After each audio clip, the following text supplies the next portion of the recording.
এ ভাইয়া কোন দিক থেকে কেমনে যান?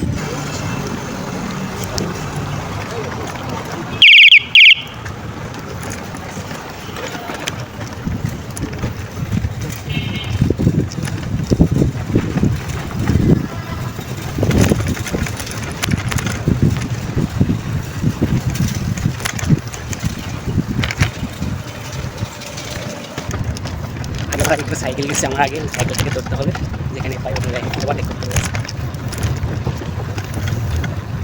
কোন দিকে গেছে? বামে না ডানে? আমার বাইক ডানে।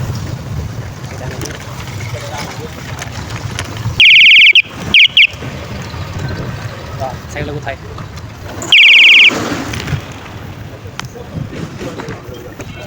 কোথায় যেন হারিয়ে গেছে।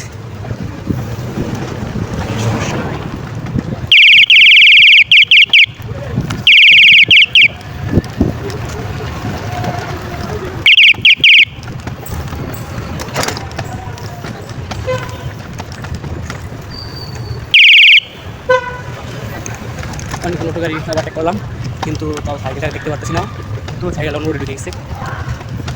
আর আমাদের এই এলাকায় অনেক সেক্টরে অনেক ভোট হচ্ছে, তাই অনেক খুঁজে পাওয়া অনেক কষ্ট হয়ে যায়। মাই গড, অনেক ঘেমে যেতেছে।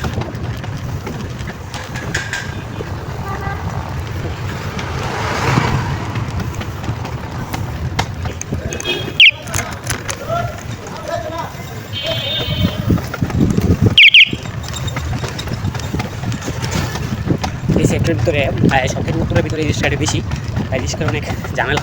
যদি রিক্সায় অনেক বড় একটা অ্যাক্সিডেন্ট ছিল, একটু জন্য প্রায় বেশি গেছি, রিক্সা দেখে সাত।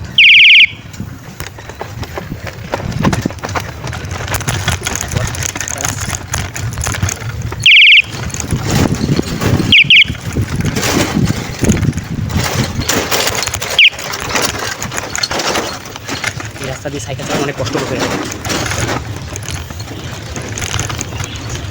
রাস্তাগুলো।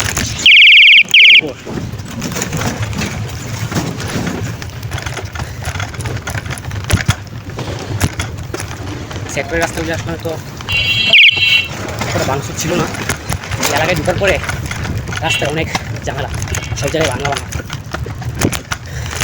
তা আজকে গাড়ি চাপ কম, অনেক গাড়ি নাই বললেই চলে, রিক্সা দেখা যাচ্ছি।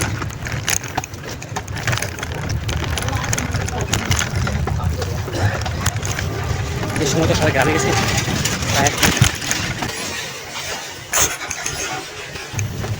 তাই আর কি এত লোক নাই।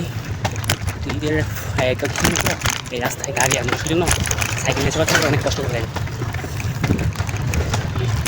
আমার মনে হয় জায়গা সরটা থাকলে ভালো।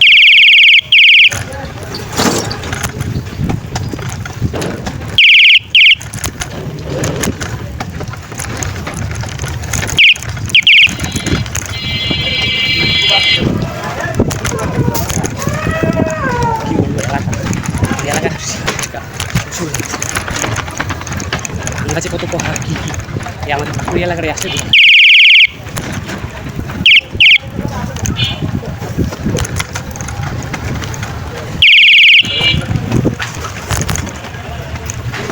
অনেক চিপাচাপা দিয়া ওভারটেক করে চলে আসলাম। এ ভাইয়া কোন দিক থেকে কেমনে যান? সালারপুরে পয়সা এটা দুবাই ছিল, আপনাদের এক না থাকলে গেছিলাম, প্রায় লাগে গেছি। আমাদের এলাকায় অনেক মোটর হয়, যা সাইকেলের গাড়ি মনে করে না। রাস্তার মাঝখানে পুরো তার করে রাখছে কথা। চলে আসছি আমার গন্তব্যে। যেহেতু আমার একটা বলি দিই, যেটা অনেক গোপন করে বলি। এই যে আমাদের সেই গন্তব্য,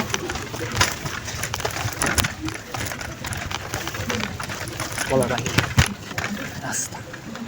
এত টাকা চিপা রাস্তা হয় আর মুছে ভাঙা যে কত, মানে ইট পাথরে ভরা, বলার বাইরে। আর রাত্রে তো অনেক নির্জন থাকে, আজকে লাইটটা জ্বলতেছে, তো লাইটটা যাচ্ছে এটাও অনেকবার করতে হবে। এত অন্ধকার থাকে সাইডে তো হাইটে আসা কষ্ট। চলে আসছি আমার প্রায় বাসায়। ওকে, আল্লাহ হাফেজ, ভালো থাকবেন।